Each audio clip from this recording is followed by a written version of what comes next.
है जैसे ये 200 लीटर का ड्रम है, इस 200 लीटर के ड्रम में जो है 1 एकड़ के लिए आपका मतलब इसमें बहुत बढ़िया खाद तैयार होगा। इसमें सबसे पहले हमारी जो जैसे ये हमने ये आप देख रहे हैं ये क्या है, गुड़, ठीक है।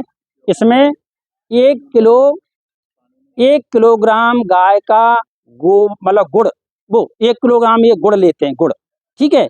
इस गुड़ को जो है इसके गुड़ का शरबत जो है हमने ये इसको तो लो कि आए थोड़ा इसको शरबत को बनाएं। ये जो है गाय इसका गुड़ का जो है शरबत इसको बनाया।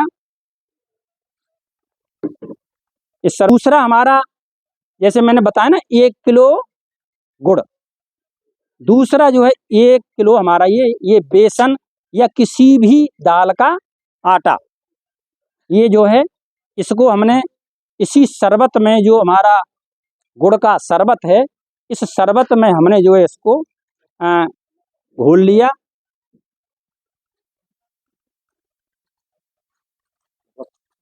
ये हमारे त्रिलोकी जी इसको थोड़ा सिस्टमेटिक मतलब घोल बनाइए। साथियों अब तीसरा आइटम हमारा क्या है, ये हमारे जंगल की मिट्टी है। जंगल की मिट्टी का मतलब ऐसी मिट्टी जहां हमने कोई खाद उर्वरक पेस्टिसाइड नहीं डाला है, उसमें हमारे बैक्टीरिया या हमारा ह्यूमस या हमारा बायोमास पर्याप्त मात्रा में है। तो ये जंगल की मिट्टी हमने इसमें लगभग 50 ग्राम, 1 मुट्ठी 2 मुट्ठी या आधी किलो भी मतलब ये जंगल की मिट्टी इसमें साथियों ये इसमें घोल ली। 3 चीज़ें हमारी हो गई, क्या क्या हो गया, गुड़ हो गया, बेसन हो गया 1-1 किलो और जंगल की मिट्टी हो गई, ठीक है। अब ये हमारा जो है इनका घोल त्रिलोकी जी बना रहे हैं। ये हमारा ड्रम है, इसमें हमने पानी पहले से 180 या 170 लीटर हमने भर लिया है, ठीक है। और हमने ये पानी जैसे इसमें डाल करके भरा हुआ है ये 100। अब इसमें जो आपने त्रिलोकी जी ये शरबत बन गया, ये जो हमारा थोड़ा हाथ धो लीजिए, हाथ धोइए।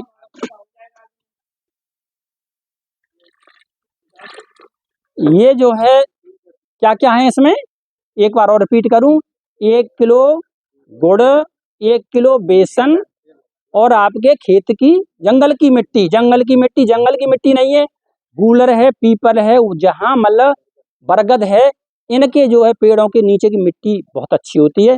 तो ये घोल बना करके हमने इसमें जो है ये डाल दिया। ये आपका जो है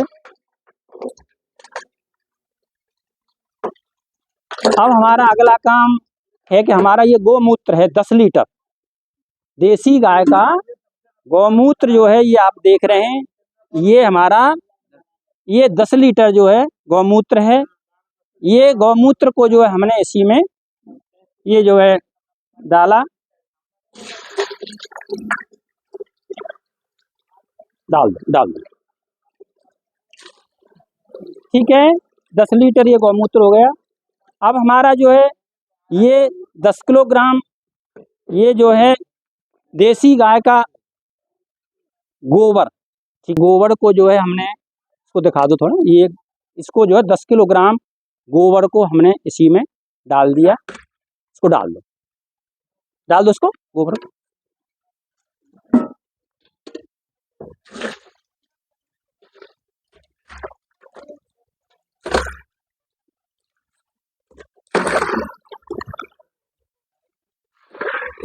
साथियों दोबारा रिपीट करने की आवश्यकता पड़ेगी क्या, ठीक है। अब हमारा ये जो है इसमें बाकी हमने पानी इसको त्रिलोकी जी डालिए और इसको भरिए, ड्राम को आराम से दिखा दो थोड़ा दिखता रहे। ये जो है ऐसे ऐसे करके ये हमने इसको ड्राम को पूरा भर लेते हैं, ठीक है। अब ये एक जो है कोई लकड़ी जिसको जो है हम घड़ी की दिशा में, जैसे घड़ी की सुई घूमती है, घड़ी की सुई ये पूरा भर लिया, पूरा भर करके इसको छायादार जगह पर हम इसको रखते हैं और घड़ी की सुई की दिशा में हमने इसको मतलब पहले चला लिया, मतलब मिक्स कर लिया।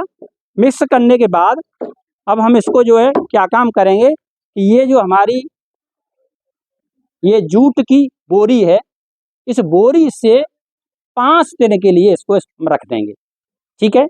अब 5 दिन में हमें सुबह शाम 5-5 मिनट, क्या दिन के लिए 5 दिन के लिए क्या मिनट 5-5 मिनट।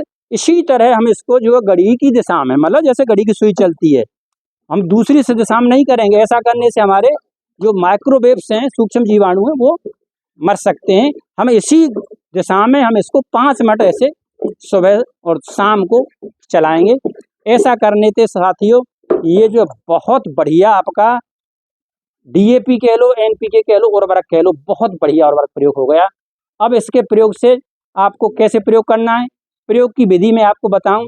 जैसे मान लीजिए आप खेत की पलेवा कर रहे हैं, पलेवा से पहले आप सिंचाई के जल में बूंद बूंद करके डाल सकते हैं, या आप सिंचाई करके क्यारियों में इसको फैला करके डाल सकते हैं।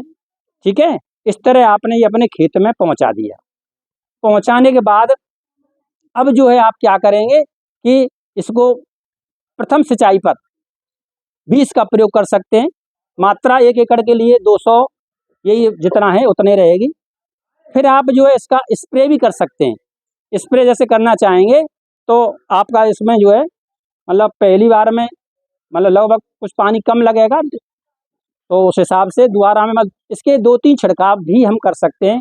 ऐसा करने से हमें बिना उर्वरक डाले हमारा ये जीवामृत जो है ये हमारे उर्वरकों के काम को बिल्कुल पूरी तरह से फिट कर देगा।